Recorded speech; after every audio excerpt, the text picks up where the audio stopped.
This is part 3 of things your therapist should not be doing. For example, you go to therapy and your therapist is just telling you, yeah, just meditate, just make sure you're sleeping well, just eat healthy, just eat healthy. Imagine things are going to be okay.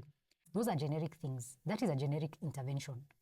If your therapist is telling you things that you can hear from a random person on the internet with a microphone, or they're telling you things that you can read in a book if you wanted to, then they're not giving you a customized experience. And therapy is supposed to be a customized individual experience. Your therapist is supposed to listen to the things that you're bringing to therapy and then be able to create a unique experience for you. They're supposed to be able to use the psychological knowledge they have acquired in school and through experience to create therapy that is individual to you. They are not supposed to be telling you generic things that you can read on the internet if you wanted to. They're not supposed to be telling you, your therapy should not be Googled with a face. You know, if you wanted things that you can Google, you could have Googled, and I'm sure you have.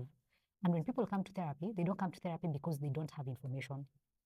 People come to therapy because what they have been doing is no longer working, and they want to find better adaptive ways of living. So if your therapist is just telling you generic things, then there's a problem. I'm not saying that your therapist is supposed to create brand new things for you. I am saying the things that they already do are supposed to be customized to you. So your therapist cannot tell you, yeah, just make sure that you're sleeping. What does that mean? Everybody's sleeping at some point, right? But what does sleeping for you mean? What would sleeping well for you look like? And they're supposed to help you find what sleeping well for you means. They're not supposed to be telling you just sleep. Because if it's just sleep, you could have easily spoken to ChatGPT, and ChatGPT would have told you just sleep, and you would not have paid for that, you know?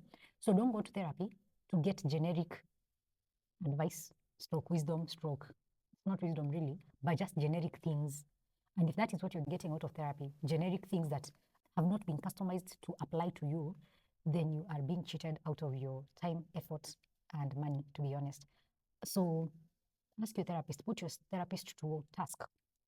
Ask them to customize what they are saying to you. And they're not supposed to be doing this alone, by the way.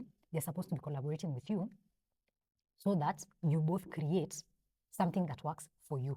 Remember, you're the expert of your life. Your therapist is an outsider. Your therapist is somebody who is looking from the outside. So therapy is a collaboration, and I tell this to everyone. You are collaborating with your therapist so that they can bring in the psychological knowledge, and you can bring in the knowledge of yourself. And then both of you create something that works for you. So again, do not go to therapy to get generic things that you can read in a book. Do not go to therapy to get generic things you can read on Wikipedia. Do not go to therapy to get generic interventions that you can get from ChatGPT. Go to therapy to get a customized experience for you.